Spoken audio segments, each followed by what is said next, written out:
బాలరాజు ఈ నిన్న 10వ తరగతి ఫలితాలు వెలువడ్డాయి ఆంధ్రప్రదేశ్ రాష్ట్ర ప్రభుత్వంలో. అందులో మొట్టమొదటిసారి ప్రభుత్వ పాఠశాలలో అత్యధికంగా మార్కులు సంపాదించుకున్న విద్యార్థులను ఈరోజు ఈనాడు మరియు ఆంధ్రజ్యోతి పత్రికల్లో వారి యొక్క ఫలితాలను ప్రచురించారు. చాలా సంతోషం. నేను ఇంతవరకు కూడా ఎప్పుడు కూడా ఈనాడు ఆంధ్రజ్యోతిలో మొదటి పేజీలోపు ప్రభుత్వ పాఠశాల విద్యార్థులను ప్రచురించడం ఇదే మొదటిసారి చూడడం. చాలా సంతోషం. ప్రతి ఒక్కరు కూడా ప్రభుత్వ పాఠశాలలో చేరాలి, ప్రభుత్వ పాఠశాలలోపై చదవాలి, ప్రభుత్వ పాఠశాలను మనం కాపాడుకోవాలి.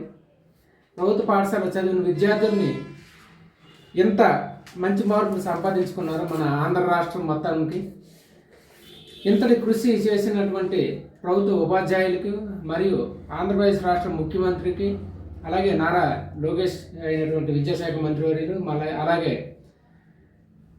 ఆంధ్రప్రదేశ్ రాష్ట్ర ఉప ముఖ్యమంత్రి పవన్ కళ్యాణ్ గారికి మరియు ప్రభుత్వంలో ఉన్న ప్రతి ఒక్క నాయకుడికి కూడా మేము ధన్యవాదాలు తెలియజేసుకుంటున్నాం.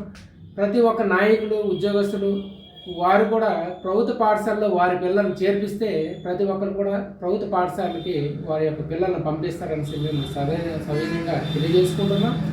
అలాగే ప్రతి ఒక్కరు కూడా ప్రభుత్వ పాఠశాలలోకి చేరాలనేసి నేను మనస్ఫూర్తిగా కోరుచున్నా. నేను చదువుకున్న ప్రభుత్వ పాఠశాలలో నా పాపను కూడా ప్రభుత్వ పాఠశాలకు చదివించాను. మీరు కూడా మీ పిల్లల్ని ప్రభుత్వ పాఠశాలకు చేర్పిస్తారనేసి మనస్ఫూర్తిగా కోరుచున్నాను. మొట్టమొదటిసారి ఈనాడు మరి ఆంధ్రజ్యోతి పతాక శీర్షికలోకి రావడం చాలా సంతోషం.